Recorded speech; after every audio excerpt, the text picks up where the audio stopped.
Welcome back. Quthbullapur division Ramareddy Nagar road రోడ్డు పనులకు MLA KP Vivek శంకుస్థాపనలు చేశారు. సుభాష్ నగర్ డివిజన్ లోని పలు కాలనీల్లో మంచినీటి పైప్ లైన్లకు 2 లక్షలతో పనులను ప్రారంభించారు. తర్వాత కేపీ వివేక్ మాట్లాడుతూ కేసీఆర్ ఆదేశాలతో ప్రతి ఇంటికి మంచినీటి నల్లాలు ఉండే విధంగా చర్యలు తీసుకుంటున్నామన్నారు. अपने को आने वाले दिनों में पानी का जो भी मुश्किलें पूरे दूर होंगे. अपन को रोज ही रोज पानी आने के भी बहुत चांसेस है, तो वो काम भी बहुत स्पीड से काम चल रहा. लेकिन एक बात है कि अपना पूरा ड्रेनेज पुराना हो गया. हर जगह क्या मेंटेनेंस का प्रॉब्लम हो रहा है. ड्रेनेज का पानी ज्यादा है, हो तो बारिश हो तो पूरे घरों में पानी आ जा रहा. तो वो भी बहुत बड़ा काम है अपन को. नेक्स्ट आने वाले दिन में वो भी काम लेने का, अपन को सीवरेज का काम बहुत बड़ा काम लेने का है अपन को. वो भी जरूर सीएम साहब के पास नहीं तो अपने मिनिस्टर के पास लेके जाके वो इश्यू भी लेके काम कराएंगे वो कहते हुए. अभी जो भी है अपने को ये तो अपना गवर्नमेंट की तरफ से अपने तरफ से जो भी हम प्लानिंग से काम करते जा रहे हैं, लेकिन अपने भी छोटे छोटे इश्यूज रहते हैं अपने बस्तियों में, अपने कॉलोनियों में, वो भी जरूर लेके आ जाइए. अपने मस्जिद के काम भी कुछ भी पेंडिंग है तो कुछ भी अपने मस्जिद की तरफ से अपना कमेटी के तरफ से ईदगाह का नहीं तो अपना गुरस्तान में कुछ इश्यूज है तो जरूर बोलिए. हम आधे रात भी तैयार है कुछ काम करने के लिए बोल कहते हुए. జయశంకర్ భూపాల్పల్లి జిల్లా కేంద్రంలోని ఇందిరా భవన్లో కాంగ్రెస్ పార్టీ ఆధ్వర్యంలో సోనియా గాంధీ 70వ జన్మదిన వేడుకలు ఘనంగా నిర్వహించారు. అనంతరం ఎన్ఎస్యు ఆధ్వర్యంలో రక్తదాన శిబిరం ఏర్పాటు చేశారు. జయశంకర్ భూపాల్పల్లి జిల్లా కేంద్రంలోని ఇందిరా భవనంలో కాంగ్రెస్ పార్టీ ఆధ్వర్యంలో సోనియా గాంధీ 70వ జన్మదిన వేడుకలు ఘనంగా నిర్వహించారు. అనంతరం ఎన్ఎస్యుఐ ఆధ్వర్యంలో రక్తదాన శిబిరం ఏర్పాటు చేశారు. ఈ వేడుకల్లో మాజీ చీఫ్ విప్ గండ్రా వెంకటరమణారెడ్డి పాల్గొన్నారు. ఈ సందర్భంగా గండ్రా మాట్లాడుతూ తెలంగాణ ప్రజల కోరికను తీర్చిన తల్లి సోనియా గాంధీ అని, సోనియా గాంధీ జన్మదిన వేడుకలను ఘనంగా నిర్వహించాలని తెలిపారు. అనంతరం గండ్రా వెంకటరమణారెడ్డి రక్తదానం చేయడం జరిగింది. ఈ ప్రభుత్వం తెలంగాణ రాష్ట్రానికి ఏర్పాటు కట్టుబడి ఉన్నది, కానీ కొన్ని సమస్యల్ని వాటిని నివృత్తి చేసిన తర్వాత ఖచ్చితంగా తెలంగాణ రాష్ట్రం ఇస్తానని శాసనసభలో ప్రకటించడం చేసిన విషయాన్ని ఈ సందర్భంగా గుర్తు చేస్తాము. తెలిసినా తెలంగాణ రాష్ట్రం ఇవ్వాలనేటువంటి ఒక మంచి ఉద్దేశంతో ఆమె జన్మదినం నాడు అందరూ కూడా పడుకొని నిద్రపోయే సందర్భంలో భారత ప్రధాని ఆనాడు ఉండేటువంటి హోంమంత్రిని పిలిచి ఈ రోజు ఖచ్చితంగా ప్రకటన చేయండి, తెలంగాణ రాష్ట్ర ఏర్పాటు పట్ల కాంగ్రెస్ పార్టీ కేంద్ర ప్రభుత్వం కుసరించేతో ఉందనేటువంటి ప్రకటనను ఆనాడు మరి ఎవరి ఒత్తిడి లేకుండా స్వచ్ఛందంగా కాంగ్రెస్ పార్టీ ఆనాడు సోనియా గాంధీ గారు నిర్ణయం మేరకు మాత్రమే జరిగింది. కాంగ్రెస్ పార్టీ అధ్యక్షురాలు శ్రీమతి సోనియా గాంధీ 70వ జన్మదిన వేడుకలు హైదరాబాద్ కాప్రా సర్కిల్ ప్రాంతంలో ఘనంగా జరిగాయి. హెచ్బీ కాలనీలో సోనియా జన్మదినాన్ని పురస్కరించుకుని రాష్ట్ర మహిళా అధ్యక్షురాలు నేరెళ్ల శారద ఆధ్వర్యంలో ఉచిత వైద్య శిబిరాన్ని నిర్వహించారు. ఈ సందర్భంగా ఆమె మాట్లాడుతూ తెలంగాణ రాష్ట్రం రావడానికి కారణం సోనియా గాంధీ అని, తెలంగాణ ప్రభుత్వం సోనియా గాంధీ జన్మదినాన్ని అధికారికంగా నిర్వహించాలని డిమాండ్ చేశారు. ప్రణయమిత్య క్లినిక్ వారు పేదలకు వైద్య పరీక్షలు నిర్వహించి ఉచితంగా మందులు పంపిణీ చేశారు. ఇవాళ తెలంగాణ తల్లి శ్రీమతి సోనియా గాంధీ గారి పుట్టినరోజు అనేటువంటి విషయం మనందరికీ తెలిసిందే. వాస్తవంగా చెప్పాలంటే 60 సంవత్సరాలు పోరాటం చేసినా కానీ రానటువంటి తెలంగాణ కేవలం సోనియా గాంధీ గారి వల్లనే వచ్చిందనే విషయం మనందరికీ తెలుసు. ఈ జన్మదినాన్ని కేసీఆర్ గారు అధికారికంగా జరపాల్సినటువంటి అవసరం ఉండింది. కానీ అధికారం వచ్చిన తర్వాత కళ్ళు నెత్తికెక్కి అసలు సోనియా గాంధీ గారికి కృతజ్ఞత చెప్పాల్సినటువంటి బాధ్యత కూడా తనకు లేదన్నటువంటిగా మెదులుతున్నారు. కాబట్టి కాంగ్రెస్ క్యాడర్ అందరం సోనియా గాంధీ గారు ఏఐసీసీ ప్రెసిడెంట్ శ్రీమతి సోనియా గాంధీ జన్మదినాన్ని పురస్కరించుకొని మంచిర్యాల జిల్లా కేంద్రంలోని ఎస్టీ బాలుర వసతి గృహంలో అన్నదానం వేడుకలను నిర్వహించారు. ఈ సందర్భంగా వారు మాట్లాడుతూ తెలంగాణకు ఇంతటి వైభవాన్ని తెచ్చిన ఘనత సోనియా గాంధీదే అన్నారు. ఏ ప్రభుత్వం చేయని సాహసోపేతమైన నిర్ణయం తీసుకున్నారని, తెలంగాణ ప్రకటిస్తే ఆంధ్రాలో ఒక్క ఓటు కూడా పడదని తెలిసినా తెలంగాణ ప్రజల కలను సాకారం చేసిన మహోన్నత వ్యక్తి సోనియా గాంధీ అని కొనియాడారు. వచ్చే ఎన్నికల్లో కాంగ్రెస్ పార్టీ గెలిచి తీరుతుందని ధీమా వ్యక్తం చేశారు. ఈరోజు సోనియా గాంధీ గారి జన్మదినం పురస్కరించుకొని తెలంగాణ రాష్ట్రం మొత్తంలో సోనియా గాంధీ గారి వేడుకలు ఘనంగా చేయడం జరుగుతుంది. సోనియా గాంధీ గారు అంటే తెలంగాణ తల్లిగా చెప్పుకోవడం జరుగుతుంది.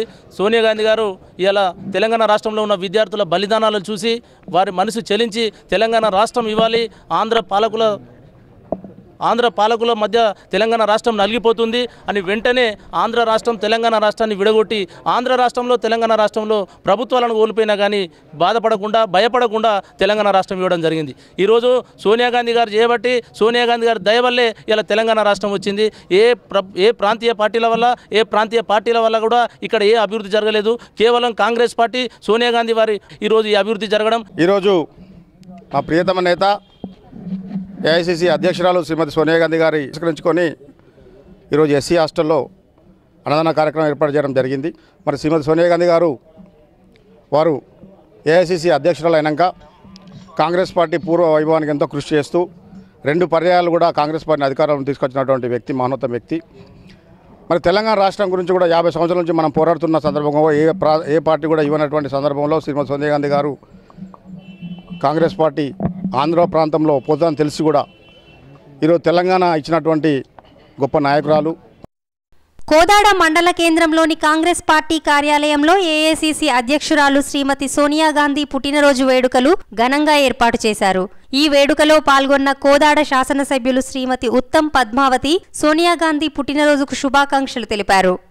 మేమందరం కూడా సోనియా గాంధీ గారి బర్త్డేను కృతజ్ఞత దినోత్సవంగా తెలంగాణ ప్రజలు కాంగ్రెస్ పార్టీ తరఫున మేము సంబరాలు జరుపుకుంటున్నాం. ఎందుకంటే తెలంగాణ వచ్చింది సోనియా గాంధీ గారి వల్ల, ఇచ్చింది కాంగ్రెస్ పార్టీ ప్రెసిడెంట్ సోనియా గాంధీ గారే. కాబట్టి తన బర్త్డే నాడు యావత్ తెలంగాణ ప్రజల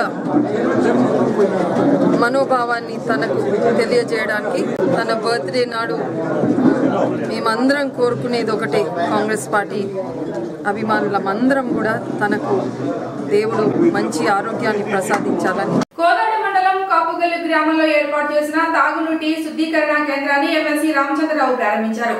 గత ప్రభుత్వాలు అనేక చర్యలు చేపట్టినప్పటికీ అవి ప్రజల చేరువ కాలేదన్నారు. భారీ వ్యయంతో ప్లాంట్ ఏర్పాటు చేసుకోవడం సంతోషంగా ఉందన్నారు. కోదాడ మండలం కాపుగల్లు గ్రామంలో ఏర్పాటు చేసిన త్రాగునీటి శుద్ధీకరణ కేంద్రమును ఎమ్మెల్సీ రామచంద్రరావు ప్రారంభించారు. ఈ సందర్భంగా మాట్లాడుతూ పూర్వ నల్లగొండ జిల్లాలో ఫ్లోరైడ్ ప్రభావం అధికంగా ఉండేదని, అనేక చర్యలు చేపట్టినప్పటికీ అవి ప్రజలకి చేరువ కాలేదని అన్నారు. గ్రామానికి చెందిన వారే ఇటువంటి భారీ వ్యయంతో ప్లాంట్ ఏర్పాటు చేసుకోవడం సంతోషమని, దీని ద్వారా ఫ్లోరైడ్ ప్రభావం తగ్గుతుందని అభిప్రాయపడ్డారు. కాపుగల్లు గ్రామంలో కాసాని శ్రీనివాస్ ప్రారంభించినటువంటి ఒక ఏదైతే పరిశుద్ధ మంచినీటి కార్యక్రమాన్ని వారి యొక్క ప్లాంట్ని ఉద్ఘాటన చేయడానికి నన్ను రమ్మడం జరిగింది. సర్పంచ్ గారు సతీష్ గారు, నేను, అదేవిధంగా ఎంపీడీసీలు అందరూ కూడా కలిసి ఈ యొక్క గ్రామంలో RO సిస్టమ్ వాటర్ ప్లాంట్ ఏదైనా రావటం ఉందో దానికి ముఖ్యంగా నేను కాసాని శ్రీనివాస్ గారిని అభినందిస్తున్నాను. ఈ గ్రామానికి చెందిన వ్యక్తి ఈ గ్రామంలో తప్ప ప్రజలకు పరిశుద్ధ నీళ్లు, సురక్షితమైన నీళ్లు కావాలి అనేటువంటి ఆలోచన ఏదైతే వారికి వచ్చిందో చాలా మంచిది. ఈరోజు 70 సంవత్సరాలు మనం స్వాతంత్రం వచ్చిన తర్వాత కూడా మన గ్రామాల్లో ఇంకా పరిశుద్ధ నీళ్లు రాకపోవడం, ప్రజలు అనేకమైనటువంటి రోగాలతో బాధపడుతున్నారంటే దానికి ప్రధానమైన కారణము మంచినీటిని దొరక్క. జర్నలిస్టు సంఘాల ఆధ్వర్యంలో ఖమ్మం నగరంలోని ధర్మా చౌక్ లో ధర్నా నిర్వహించారు జర్నలిస్టు సంఘాల నాయకులు. ఈ సందర్భంగా వారు మాట్లాడుతూ జీవో నంబర్ 239 ద్వారా జర్నలిజాన్ని నిర్వీర్యం చేసే విధంగా ప్రభుత్వం చేస్తోందన్నారు. పాత పద్ధతుల్లోనే అక్రిడేషన్లు జారీ చేయాలని డిమాండ్ చేశారు. జర్నలిస్టులకు నష్టం చేసే జీవో 239ని రద్దు చేయాలని డిమాండ్ చేస్తూ జర్నలిస్టు సంఘాల ఆధ్వర్యంలో ఖమ్మం నగరంలోని ధర్నా చౌక్ లో ధర్నా నిర్వహించారు. ఈ సందర్భంగా జర్నలిస్టు సంఘాల నాయకులు మాట్లాడుతూ జీవో నెంబర్ 239 ద్వారా జర్నలిజాన్ని నిర్వీర్యం చేసే విధంగా ప్రభుత్వం చేస్తుందన్నారు. అక్రిడేషన్లు ఇవ్వడానికి పత్రికలను, ఛానళ్లను గ్రేడులుగా విభజించి అన్యాయం చేస్తుందన్నారు. అర్హులైన ప్రతి ఒక్కరికి అక్రిడేషన్లు ఇవ్వాలని, గ్రేడ్లుగా కాకుండా పాత పద్ధతుల్లోనే అక్రిడేషన్లు జారీ చేయాలని డిమాండ్ చేశారు. తెలంగాణ రాష్ట్ర ప్రభుత్వం వస్తే మా జర్నలిస్టుల కష్టాలు తీరుతాయి. తెలంగాణ రాష్ట్రం వస్తే మాకు అనేక సౌకర్యాలు ఉంటాయి. మా పేదరికం పోద్ది, మా భవిష్యత్తు బంగారం అవుతుందని మేము కలలు కన్నాం. ఆ దిశలోనే ఎన్నో ప్రయత్నాలు చేశాం, ఎన్నో పోరాటాలు చేశాం, ఎన్నో ఉద్యమాలు చేపట్టాం. కానీ ఈరోజు బంగారు తెలంగాణలో కనీసం ఉమ్మడి రాష్ట్రంలో పొందిన ప్రయోజనాలు కూడా పొందలేనటువంటి దుస్థితి నెలకొంది. కాబట్టి మేము గౌరవ ముఖ్యమంత్రి కేసీఆర్ గారికి చేసే విన్నపం ఏంటంటే జర్నలిస్టుల హక్కుల్ని కారాసేటువంటి ఈ జీవో నెంబర్ 239 వెంటనే ఉపసంహరించుకోండి. అర్హులైన జర్నలిస్టులందరికీ తక్షణమే అక్రిడేషన్లు జారీ చేయాలని మేము డిమాండ్ చేస్తున్నాం. రాష్ట్ర వ్యాప్తంగా జరుగుతున్న టీజేయు, రాష్ట్ర వ్యాప్తంగా జేఏసీ చేస్తున్న ఉద్యమాలకి మరింత ఉధృతం చేస్తామని, తక్షణమే మీరు ఉపసంహరించుకోకుంటే ఈ ఉద్యమాన్ని మరింత ఉధృతం చేసి రకరకాల నిరసన రూపాలు చేసి ఈ ప్రభుత్వాన్ని గద్దెదించే వరకు పోరాడతామని చెప్పి మేము డిమాండ్ చేస్తా ఉన్నాం. రాష్ట్ర ప్రభుత్వం జర్నలిస్టు లోకాన్ని అయోమయంలో గురి చేసింది. గతంలో ఉన్నటువంటి సౌకర్యాలని తగ్గించి వేసేందుకు ఈ జర్నలిజం ఫీల్డ్నే నిర్వీర్యం చేసేందుకు ప్రయత్నం చేస్తుంది. ఆ కుట్రలో భాగంగానే 239 జీవోను తీసుకురావడం జరిగిందనేది మా అభిప్రాయం. TUWJ IJO పక్షాన సంపూర్ణ మద్దతు ప్రకటించడంతో పాటుగా ఖమ్మం జిల్లాలో మన మిత్రులు జనార్దన్ కానీ, రమణ కానీ, మిగతా మిత్రులు రాంబాబు వీళ్ళంతా కలిసి జేఏసీగా ఏర్పాటు చేశారు. అంటే వీళ్ళు చొరవ తీసుకుని వీళ్ళంతా ఏర్పాటు చేసినందుకు వీళ్ళకు మనస్ఫూర్తిగా అభినందనలు తెలియజేస్తూ, ఈ పోరాటం మీరు ఏ విధంగా చేస్తారో మేము కూడా మా సంపూర్ణ మద్దతు అందరికీ ఇస్తామని తెలియజేస్తూ, ప్రాంతీయ వైద్యశాలకు వైద్య నిమిత్తం వచ్చిన వారికి వైద్యం చేస్తామని చెప్పిన వైద్యులు మత్తుమందు ఇచ్చి లెన్స్ లేవంటూ రోగులకు వైద్యం చేయకుండా అక్కడి నుండి వెనుదిరిగారు. ఆపరేషన్ చేసేందుకు ముందుగా 20 మందికి రోగులకు మత్తుమందు ఇచ్చిన వైద్యులు 12 మందికి వైద్యం చేసి మిగతా 8 మందిని వదిలివేశారు. శస్త్రచికిత్స చేయకుండా రోగులను వదిలి వెళ్లిన ఘటన వరంగల్ నగరంలో కలకలం రేపింది. ప్రాంతీయ నేత్ర వైద్యశాలకు చికిత్స నిమిత్తం వచ్చిన రోగులకు చికిత్స చేస్తామని చెప్పిన వైద్యులు మత్తుమందు ఇచ్చి లెన్స్ లేవంటూ చికిత్స చేయకుండా అక్కడి నుంచి తిరుగు ప్రయాణమయ్యారు. ఆపరేషన్ చేసేందుకు ముందుగా 20 మంది రోగులకు మత్తుమందు ఇచ్చిన వైద్యులు 12 మందికి శస్త్రచికిత్స నిర్వహించారు. మిగిలిన 8 మంది రోగులకు లెన్స్ లేవంటూ రోగులను వదిలి వెళ్లిపోయారు. వైద్యుల వైఖరిపై రోగుల బంధువులు ఆగ్రహం వ్యక్తం చేశారు. రోగులకు మెరుగైన వైద్యం అందించాల్సిన డాక్టర్లు విధుల్లో నిర్లక్ష్యంగా వ్యవహరిస్తున్నారని అన్నారు. ఇది ఇలా ఉంటే ఆసుపత్రి కార్యనిర్వహణాధికారి మాత్రం లెన్స్ లేనిది వాస్తవమని, వారికి రేపు చికిత్స చేస్తామని బదులు ఇచ్చారు. ఇక్కడే టాబ్లెట్ ఇచ్చిండ్రు, వేసుకున్నారు. డ్రెస్ ఇచ్చిండ్రు, డ్రెస్ వేసుకొని తీసుకొని పోయినాక మత్త సూది ఇచ్చిండ్రు. మత్త సూది ఇచ్చినాక పడుకోబెట్టినట్టున్నది. సూది గుచ్చిండ్రో మరి ఆపరేషన్ కన్నుకు బాగా రక్తం కారుతుంది. ఈమెకి ఆపరేషన్ లేదేం లేదు, మళ్ళీ లెన్సులు లేవు, కళ్ళకేసి అద్దాలు లేవని అందరికి క్యాన్సల్ చేసిండ్రు. ఒక్కరికి ఇద్దరికే చేసిండ్రు ఆపరేషన్లు. ఎంతమంది చేసిన ఆపరేషన్? ఇద్దరు రూమ్ లో ఇద్దరికి చేసిండ్రు, అందరికి ఎవరికి చేయలేదు. మిగతా వాళ్ళు 23 మంది, వాళ్ళు 23 మంది 24 మంది అందరికి మత్త సూదులు ఇచ్చిండ్రు, పంపించిండ్రు. ఇంటికి పోయారు. కొంతమంది ఉన్నారు. అమ్మకేమో రక్తం కారుతుందని, బీపీ పెరిగింది, రక్తం కారుతుందని పంపించారు. కానీ ఒక సూది లేదు, ఒక మందు లేదు. డాక్టర్లు వచ్చి కూడా చూడలేదు, ఇంతవరకు చూడలేదు. వచ్చి 20 పేషెంట్కు సర్జరీకు అడ్మిట్ చేయడం జరిగింది. 12 మెంబర్స్కి అయింది. 8 మెంబర్స్ పోస్ట్పోన్ అయింది. దాంట్లో ఐఓఎల్ పవర్స్ హార్డ్ నంబర్ ఉన్నది. రొటీన్గా 20-21 నంబర్ వస్తుంది పేషెంట్లకు. 25 నంబర్ 24 నంబర్ వచ్చింది కాబట్టి ఆ నంబర్ అవైలబుల్ లేదు కాబట్టి అది తెప్పించి రేపు వాళ్ళకు ఆపరేషన్ చేస్తున్నాం. అక్రమంగా ఇసుక రవాణా చేస్తున్న 6 ట్రాక్టర్లను పోలీసు సిబ్బంది పట్టుకున్నారు.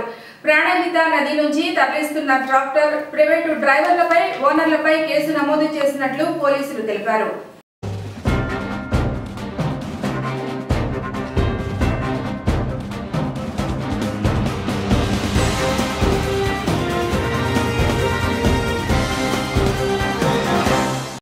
ప్రాణహిత నది నుండి అక్రమంగా ఇసుకను రవాణా చేస్తున్న 6 ట్రాక్టర్లను నీల్వాయి ఎస్ఐ టి శ్రీకాంత్ పట్టుకున్నారు. అందిన సమాచారం మేరకు ఎస్ఐ తన సిబ్బందితో వేమనపల్లి వద్ద తనిఖీ చేస్తుండగా ప్రాణహిత నుండి ఇసుకను తరలిస్తున్నట్లు తెలుసుకుని అక్కడికి వెళ్లి ట్రాక్టర్లను పట్టుకోవడం జరిగింది.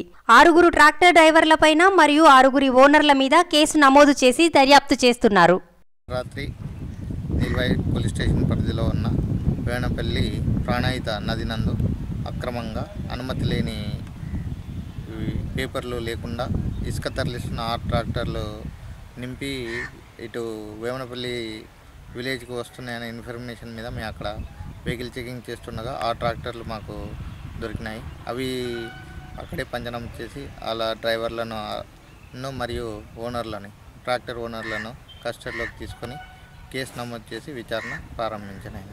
డ్రైవర్లు, ట్రాక్టర్ డ్రైవర్లు మరియు ఓనర్లు 6 ట్రాక్టర్ ఓనర్ల మీద కేసు నమోదు చేసి విచారణ ప్రారంభించినాయి.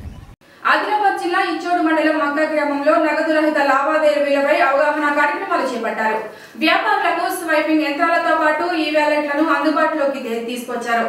డెబిట్ కార్డులు, ఈ వ్యాలెట్లు ఉపయోగించడం వల్ల ఇప్పుడున్న పరిస్థితిని అవలీలగా ఎదుర్కోవచ్చని అభిప్రాయపడ్డారు ఎమ్మెల్యే రాథోడ్ బాపురావు. ఆదిలాబాద్ జిల్లా ఇచ్చోడ మండలం ముక్రా గ్రామంలో నగదు రహిత లావాదేవీలపై అవగాహన కార్యక్రమాలను చేపట్టారు సిఎస్సి నిర్వాహకులు. ఈ కార్యక్రమంలో భాగంగా గ్రామ వ్యాపారులకు స్వైపింగ్ యంత్రాలతో పాటు ఈ వ్యాలెట్లను అందుబాటులోకి తేనున్నారు. నగదు రహిత లావాదేవీలపై ప్రొజెక్టర్ సహాయంతో గ్రామస్తులకు వివరించారు. ఈ కార్యక్రమంలో పాల్గొన్న బోధ్ ఎమ్మెల్యే రాథోడ్ బాపురావు మాట్లాడుతూ గ్రామాలు నగదు రహిత లావాదేవీల వైపు అడుగులేయడం హర్షణీయమని, డెబిట్ కార్డులు, ఈ వ్యాలెట్లను ఉపయోగించడం వలన ఇప్పుడున్న పరిస్థితిని అవలీలగా ఎదుర్కోవచ్చని అభిప్రాయపడ్డారు.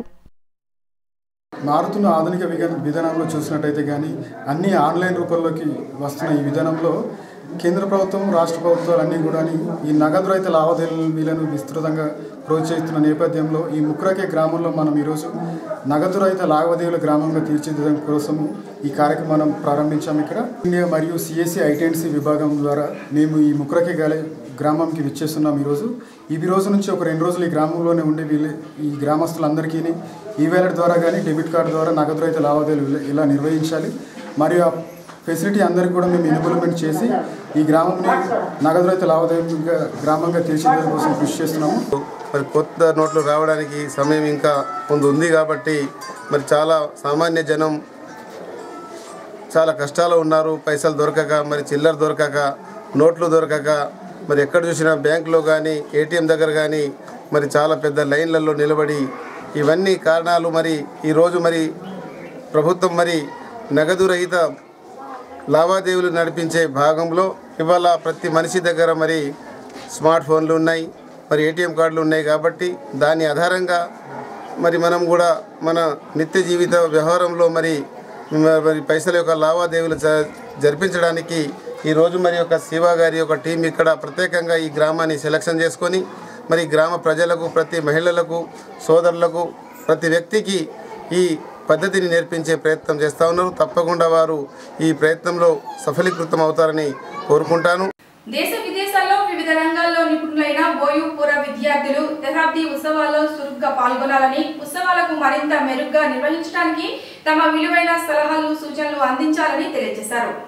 ఎంతో మంది విద్యార్థులు విద్యావేత్తలుగా, మేధావులుగా తయారై ప్రపంచ వ్యాప్తంగా కీర్తింపబడుతున్నారంటే ఆ ఘనత ఓయూకే వర్తిస్తుంది. శాస్త్రవేత్తలుగా, ఇంజనీర్లుగా, పరిశోధకులుగా, నాయకులుగా, జర్నలిస్టులుగా, ఉద్యమ నేతలుగా ఒక్కటేంటి, ఏ రంగాన్ని ఎంచుకుంటే ఆ రంగంలో ఉన్నతులను ఈ ప్రపంచానికి అందించిన గొప్పతనం ఓయూది. దేశంలో ఆర్థిక సంస్కరణలకు తెరలేపిన తెలంగాణ బిడ్డ దివంగత మాజీ ప్రధాని పివి నరసింహారావు కూడా ఓయూ పూర్వ విద్యార్థే. కేవలం విద్యాబుద్ధులకే కాక వివిధ పోరాటాలకు, ఉద్యమాలకు వేదిక కావడం, పోరాట యోధులను, ఉద్యమకారులను అందించడం కూడా ఉస్మానియా గొప్పతనం. వచ్చే సంవత్సరం ఉస్మానియా విశ్వవిద్యాలయం 100 వసంతాలు జరుపుకోవడం గర్వకారణం. ఒక ఉన్నత విద్యా సంస్థకు 100 వసంతాలు పూర్తి కావడం ఎంతో అరుదు.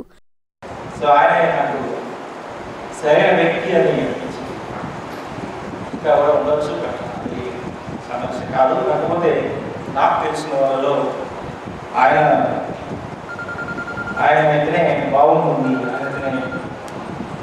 మంచి పని చేయగలరు అనే ఉద్దేశంతో ఆయన నిర్మించడం జరిగింది. నాకు ప్రగాఢ నమ్మకం ఏంటంటే మంచి పని చేయగలము ఆయనతో కలిసి. తప్పకుండా ఈ యూనివర్సిటీని ముందుకు తీసుకెళ్ళి మనం కోరుకుంటున్నటువంటి బులెటిన్ ముగించే ముందు ఇప్పటి వరకున్న హెడ్లైన్స్.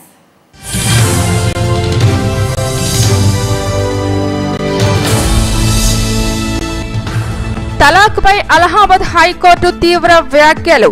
ముస్లిం పాటించే 3 తలాక్ల ఆచారం క్రూరమైందని వ్యాఖ్యానించిన ఏకసభ్య ధర్మాసనం.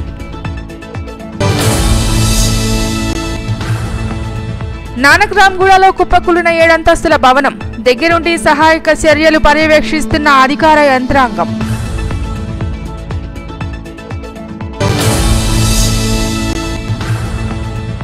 ఓయూకు దక్కిన అరుదైన గౌరవం.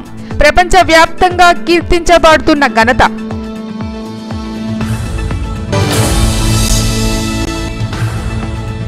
ప్రాంతీయ వైద్యశాలలో డాక్టర్ల నిర్వాకం, లెన్స్ లేవంటూ చికిత్స ఆపిన వైనం.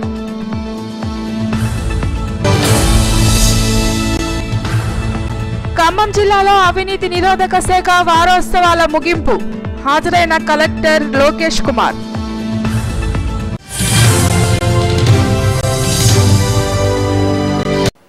ఇవి TS9 న్యూస్ విశేషాలు. చూస్తూనే ఉండండి TS9 న్యూస్. ప్రజాహితమే మా అభిమతం.